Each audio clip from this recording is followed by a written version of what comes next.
بسم الله الرحمن الرحيم اللهم لك الحمد كما ينبغي لجلال وجهك وعظيم سلطانك اللهم لك الحمد حتى ترضى ولك الحمد إذا رضيت ولك الحمد بعد الرضا اللهم ارضنا وارض عنا اللهم اقبلنا وتقبل منا يا ربي صلي وسلم على حبيبنا محمد صلى الله عليه وعلى آله وسلم تسليما كثيرا رب اشرح لي صدري ويسر لي أمري واحلل عقدة من لساني يفقهوا قولي. Tu t'es déconcentré. Dis sallallahu alayhi wa ala alihi wa sallam tasliman kathira. Tu ne l'as pas dit. Dis-le. Allah yajazik bi khair. On a dit salam alaykum wa rahmatullahi wa barakatuhu. J'ai plus besoin de vous rappeler que cette salutation de l'islam propage l'amour entre les musulmans. Elle comporte en elle beaucoup d'engagement, de bons comportements, de miséricorde, de bénédiction, de paix. N'oubliez pas de propager la paix dans le monde. Le musulman est une paix ambulante. Le musulman a une énorme responsabilité.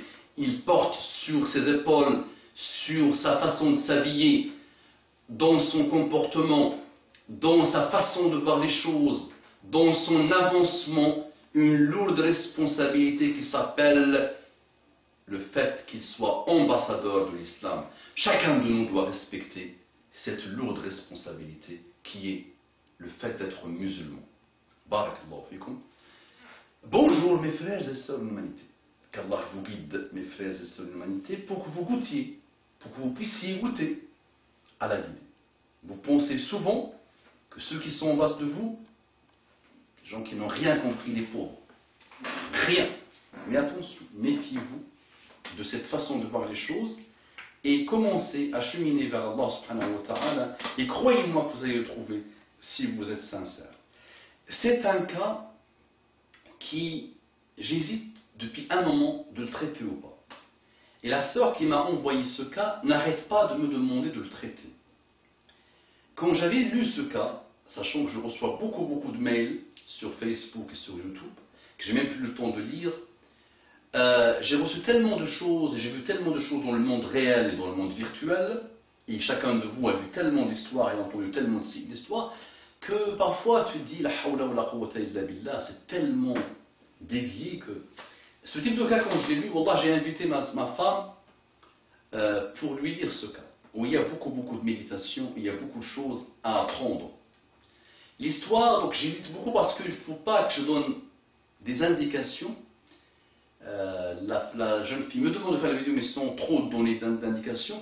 L'histoire en résumé, donc c'est une jeune femme qui préparait un bac plus 5, je pense, ingénieur. Elle devait faire un stage, donc elle a quitté son pays d'origine pour faire son stage. Donc elle était en Europe et elle est partie dans un pays arabe en disant que son stage, c'était bien pour elle de le faire dans un pays arabe parce que pour écouter l'adhan, l'appel à la prière, pour être dans un pays musulman. Bien. Donc au début, elle m'a dit, j'ai vu beaucoup de filles qui travaillaient, qui avaient des bourses, qui avaient ci, qui avaient ça, mais qui vendaient son corps le soir, qui parlaient dans des bordels, et qui dansaient, qui faisaient des striptease, tous ces malheurs-là. L'équivalent, on n'a pas dit tout ça, mais elle a voulu dire ce type de choses. Voilà, donc elle se vendait. Voilà. Cette femme, alors qu'elles avaient les moyens, elles avaient ce qu'il faut pour vivre. Et elle disait, moi je n'aimais pas ça, subhanallah, moi je voulais faire mon stage, apprendre la religion, et c'est tout. Petit à petit, je me suis senti seul, loin de ma famille. J'ai rencontré un homme et qui s'intéressait à moi, et qui me soutenait dans ma solitude, dans ma nostalgie, dans ma rolba, dans mon éloignement. Et petit à petit, il y a quelque chose qui s'est installé entre nous. Et petit à petit, on a commencé à faire le haram, on a commencé à faire la fornication. Petit à petit, on s'est attaché l'un à l'autre et j'ai passé tout mon stage avec lui, à l'aimer. Lui-même, il m'aimait. Beaucoup d'amour, subhanallah. Beaucoup d'amour, quel bonheur. Et donc, quand j'ai fini mon stage, je suis retourné dans mon pays. Et l'autre me manquait, donc le monsieur me manquait. Je lui manquais, il m'appelait tous les jours, il m'appelait. C'est une histoire qui se répète aussi, ça se dit l'histoire. Et je suis tombé amoureuse d'un autre. Je vous la donne en résumé l'histoire. Mais l'histoire rend les cheveux blancs.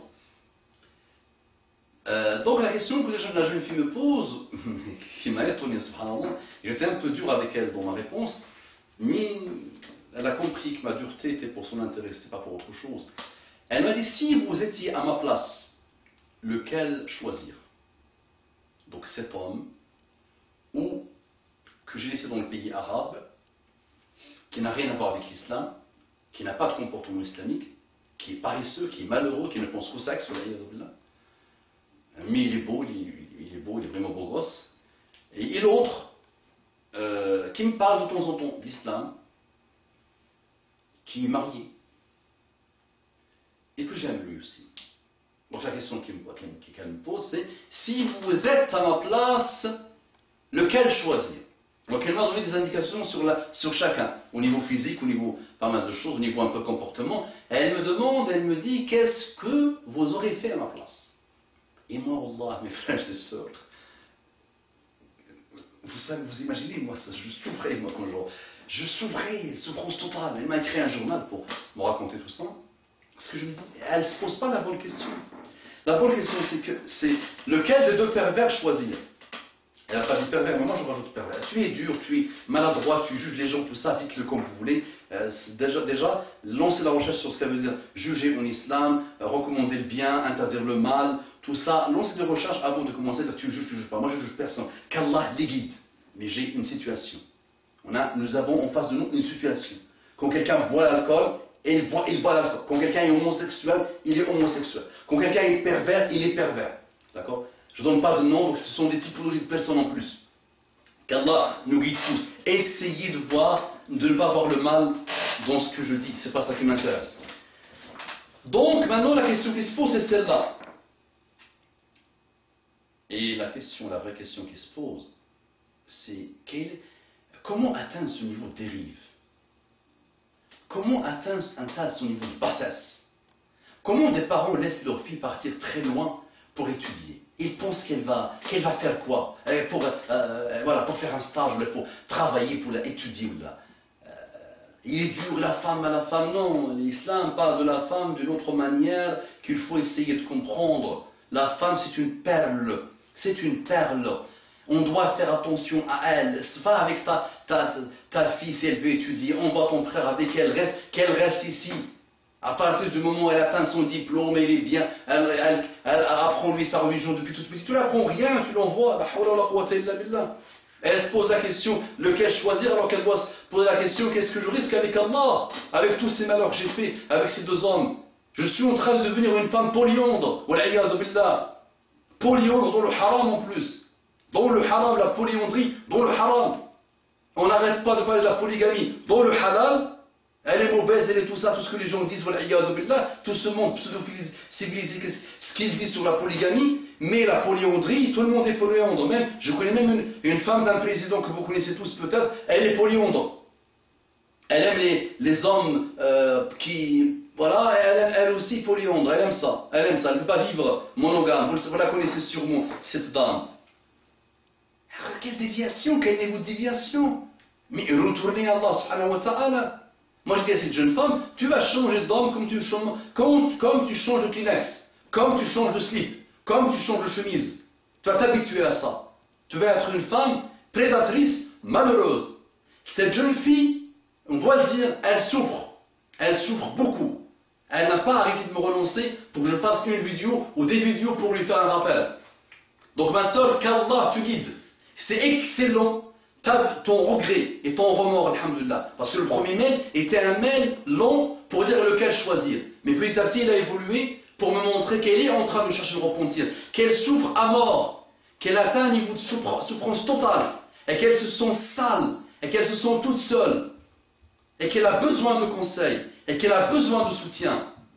Donc ma sœur, repentis-toi. N'importe quel péché, n'importe quelle déviation, elle est couverte par la miséricorde d'Allah subhanahu wa ta'ala. Mais il faut juste se repentir avant que l'ange de la mort frappe.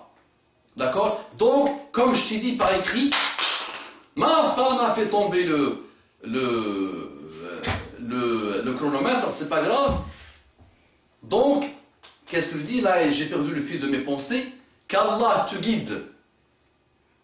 Repentir sincère, tu laisses tomber les deux, tu les oublies tous les deux, et tu fais ton repentir sincère, Et sois avec tes parents, ne t'éloigne pas trop de tes parents, de leurs conseils, de leur amour, de leur soutien. Quel que soit ton père ou ta mère, reste avec eux. Allah yajazik. Ne t'éloigne pas trop et ne sois jamais seul. Et quand tu as un problème, au moins ouvre ton cœur à quelqu'un. Dis-le à ton père ou ton frère ou ton oncle ou ton cousin qui vont te conseiller. Allah yajazik bikhair. Et éloigne-toi des perversités. Et repentis-toi, et sache qu'Allah t'aime et attend avec impatience ton repentir. Allah veut ton repentir, qu'Allah te guide, qu'Allah nous guide, qu'Allah te pardonne, qu'Allah pardonne à ses hommes, qu'Allah nous pardonne tous. Allahumma ardina wa ta'anna wa taqabbal minna.